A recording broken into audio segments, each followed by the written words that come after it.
Berbicara mengenai kemiskinan, tentu kita semua pasti sudah mengetahuinya, karena kemiskinan merupakan salah satu masalah sosial terbanyak dan terbesar yang ada di Indonesia.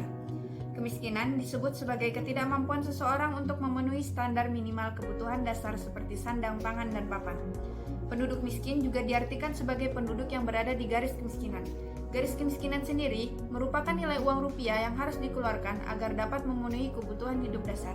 Ditambah dengan kondisi pandemi seperti ini, kemiskinan mengalami lonjakan yang cukup signifikan. Dan ini menjadi PR bagi pemerintah agar dapat mengurangi angka kemiskinan di Indonesia. Kemiskinan sendiri mempunyai berbagai jenis. Menurut buku indikator kemiskinan yang mengklasifikasikan orang miskin, karya Ali Khomsan beserta kawan-kawannya membagi kemiskinan menjadi 4, yaitu yang pertama ada kemiskinan absolut, yang kedua ada kemiskinan relatif, yang ketiga ada kemiskinan kultural, dan yang terakhir ada kemiskinan struktural.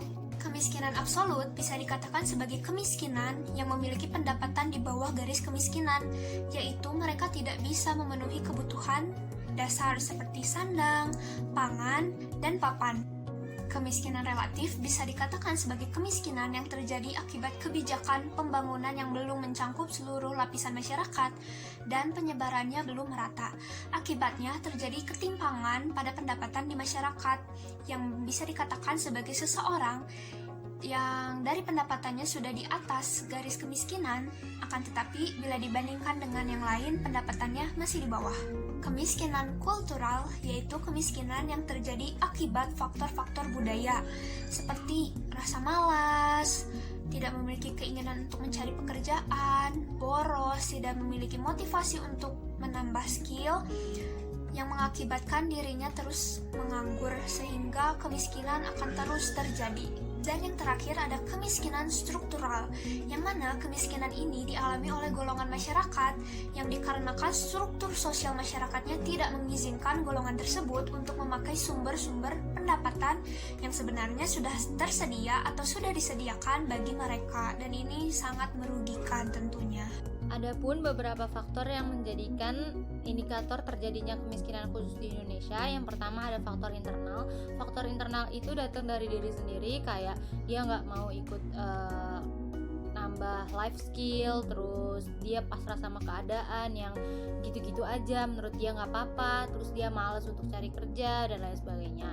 Yang kedua ada faktor eksternal, itu dari luar, yaitu kayak kurangnya lapangan kerja, terus ada kehidupan sosial, terus perubahan iklim, dan masih banyak lagi. Ada beberapa upaya yang dapat dilakukan agar dapat menanggulangi kemiskinan. Di antaranya, 1. Meningkatkan kemampuan dari diri sendiri. 2. Mau berusaha untuk mendapatkan pekerjaan. 3. Memperbanyak lapangan pekerjaan. Dan yang keempat, pemerataan pembangunan di Indonesia. Dengan hal ini dapat disimpulkan bahwa kemiskinan di kalangan masyarakat merupakan suatu permasalahan sosial yang sudah banyak terjadi di masyarakat. Kemiskinan sendiri disebabkan karena kurangnya pengetahuan seseorang dan kurangnya lapangan pekerjaan. Oleh karena itu, masyarakat dianjurkan untuk meningkatkan kualitas diri dan mau berusaha untuk mendapatkan pekerjaan.